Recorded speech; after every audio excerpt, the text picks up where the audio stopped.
With family आना पडेगा। आम्ही तो होतोच, त्यानुसार उद्धवजी आले। त्या राहुल गांधींनी जे प्रेझेंटेशन दाखवलं तिथे, खरं म्हणजे दुपारी ते प्रेझेंटेशन झालं होतं राहुल गांधींचं निवडणुकीतल्या त्या मतदार याद्यांतल्या घोटाळ्यासंदर्भात। पण आदित्य ठाकरे यांनी राहुल गांधींना विनंती केली की पुन्हा एकदा आम्हाला हे प्रेझेंटेशन तुम्ही त्या ठिकाणी दाखवा।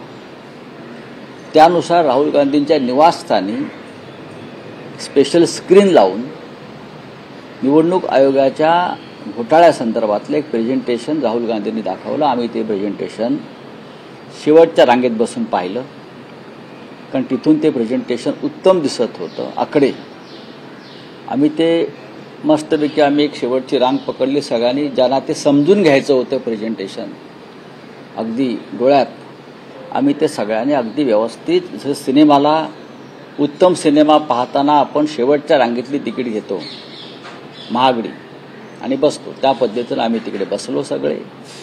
पवारसाहेब पण आमच्या समोर होते आणि ते आम्ही पाहिल्यावर तिथे आम्ही एकत्र भोजन झालं। सोनिया गांधी, रश्मी ठाकरेजी, माननीय उद्धव ठाकरे, कमल हसन, खरगे साहेब असे प्रमुख लोक एका टेबलावर होते। त्यानंतर राहुल गांधी, सुप्रिया सुळे, कनी मुझी, आदित्य ठाकरे, मी स्वतः, डेरेक ओब्रॉन, अभिषेक बॅनर्जी, हे आम्ही दुसऱ्या टेबलावरती बसलो होतो। बाकी सगळे प्रमुख लोक आमच्या आसपासच होते। आणि त्यानंतर एक बैठक झाली राहुल गांधीच्या निवासस्थानामध्ये। त्यात काही मोजके लोक होते प्रमुख, त्यात उद्धवजी होते, आदित्यजी होते, प्रमुख नेते, आम्ही सगळे बसलो होतो। आणि त्याच्यामध्ये पुढली रूपरेषा राजकारणाची, महाराष्ट्राच्या राजकारणावर चर्चा झाली। परत स्वतंत्रपणे ही बैठक संपल्यावर अनेक विषयावर चर्चा झाली, ती आता इथे सांगण्यासारखी नाही। पण आम्ही सगळे त्या बैठकीनंतर आशादायी आहोत की या देशात आणि महाराष्ट्राच्या राजकारणामध्ये जे आम्ही सांगतो की काही घडामोडी घडू शकतात किंवा घडतील, कारण पूर्णपणे राहुल गांधींनी नरेंद्र मोदी हे कशा प्रकारे निवडून आले, किमान 50 लोकसभा निवडणुकांवरती घोटाळे करून, हे त्यांनी उघड केलेलं आहे। खरं म्हणजे तोंड लपवायची पाळी या लोकशाहीमध्ये भारतीय जनता पक्षावर आलेली आहे। पण हे जे राहुल गांधींनी जो बॉम्ब टाकलाय, त्या बॉम्बमध्ये त्यांच्या अब्रूच्या चिंधड्या उडालेल्या आहेत।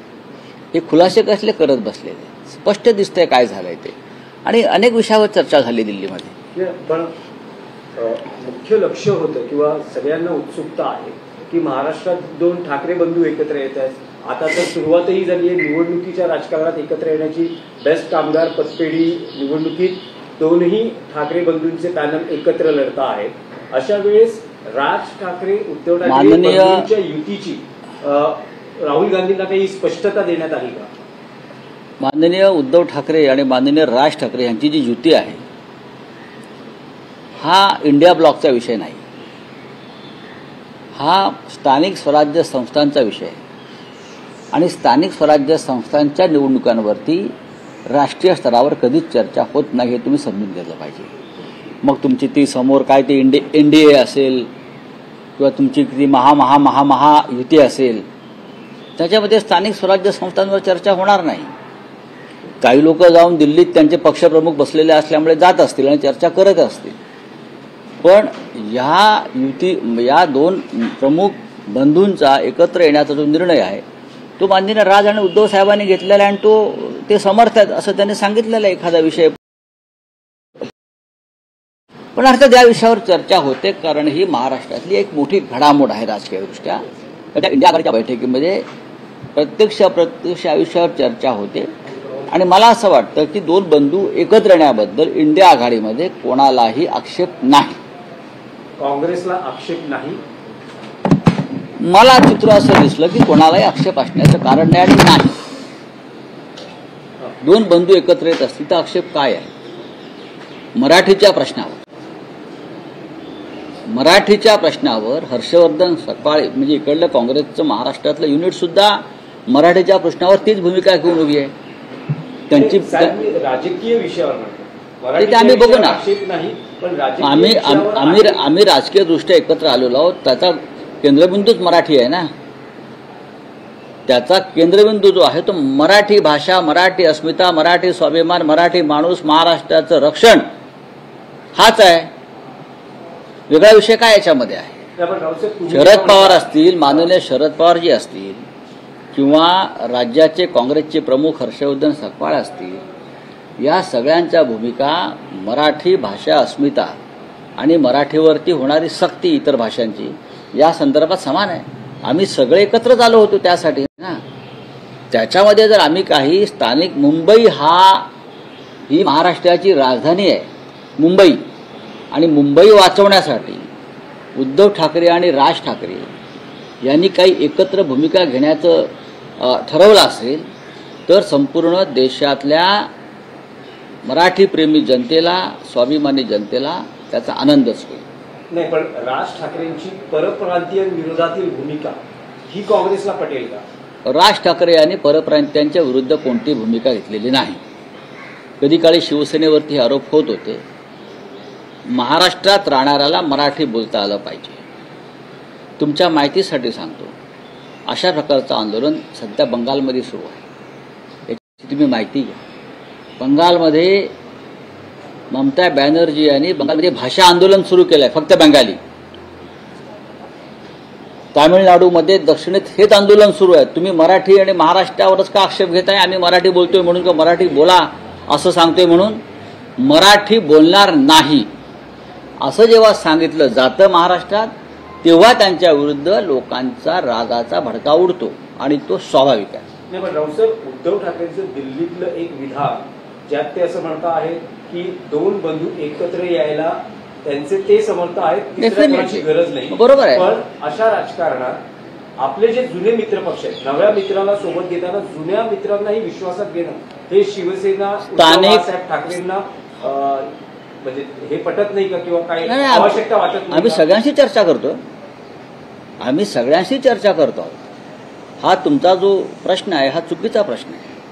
महाविकास आघाडी ही विधानसभा निवडणुकांसाठी निर्माण झाली, आणि इंडिया आघाडी ही लोकसभा निवडणुकांसाठी तयार झाली.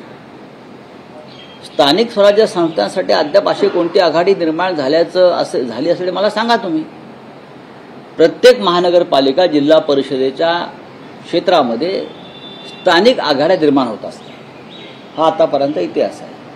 अगदी स्थानिक, त्यात राजकीय पक्षसुद्धा अनेकदा नसतात. त्याच्यामुळे स्थानिक स्वराज्य संस्थांच्या बाबतीत निर्णय घेण्याचे अधिकार हे त्या शहरातल्या प्रमुख कार्यकर्त्यांना, पदाधिकाऱ्यांना असतात. मुंबई हा विषय सगळ्यांपेक्षा वेगळा असल्यामुळे मुंबईबाबत माननीय उद्धवजी आणि राजजी स्वतंत्र भूमिका घ्यायला समर्थ आहे. तुम्ही उद्धव ठाकरेंच्या दिल्ली दौऱ्याविषयी आणि ते जे प्रेझेंटेशन आहे त्याविषयी सांगितलं. ते ज्या ठिकाणी बसले त्याबद्दल तुम्ही म्हणालात, पण त्यांना जे स्थान देण्यात आलं, त्यांना बघा, त्यांना कोणी कोणाला स्थान दिलं? आरोप प्रत्यारोप सुरू. कोण आरोप करणार? फडणवीस असं म्हणतायत की जेव्हा उद्धव ठाकरे आमच्या सोबत होते त्यावेळेस आमच्या नेत्यांपेक्षाही त्यांना सन्मानाची, मानाची वागणूक. देवेंद्र फडणवीसांनी आम्हाला अक्कल शिकवण्याची गरज नाही आणि एवढा पुळका दाखवण्याचं कारण नाही. एक लक्षात घ्या, ज्यांनी बाळासाहेब ठाकरे यांची शिवसेना फोडण्याचं पाप केलेलं आहे, ज्यांनी मराठी माणसाचं संघटन फोडून बरं का तो नजराणा अमित शहांच्या पायाशी टाकलेला आहे, त्या लोकांनी आम्हाला स्वाभिमानाच्या गोष्टी सांगू नयेत. आम्ही स्वाभिमानी आहोत. आम्ही आमच्या पायावर स्वाभिमानाने उभे आहोत. आम्ही लाचार नाही कधी कोणाशी. आम्ही दिल्लीत गेलो, आम्ही आमच्या अटी आणि शर्तींवर दिल्लीत जातो. आम्ही आमच्या अटी आणि शर्तींवर दिल्लीचं राजकारण करतो. आम्ही कोणाची लाचारी करत नाही हे फडणवीसांना चांगलं माहिती आहे, आणि आम्ही लाचारी करत नाही म्हणून आम्ही भारतीय जनता पक्षाला झिडकारून स्वतंत्रपणे उभे राहिलो. तुम्ही आमचा अपमान करण्याचा प्रयत्न केलात अमित शहानी, देवेंद्र फडणवीसांनी. त्याच्यामुळेच आम्ही स्वतंत्रपणे भूमिका घेतली आणि त्या भूमिकेशी आम्ही ठाम आहोत. आम्हाला लाचारी पत्करायची असती तर आम्ही परत तुमच्या मागे शेपटं हलवत फिरलो असतो ना, जसे इतर लोक फिरतायत.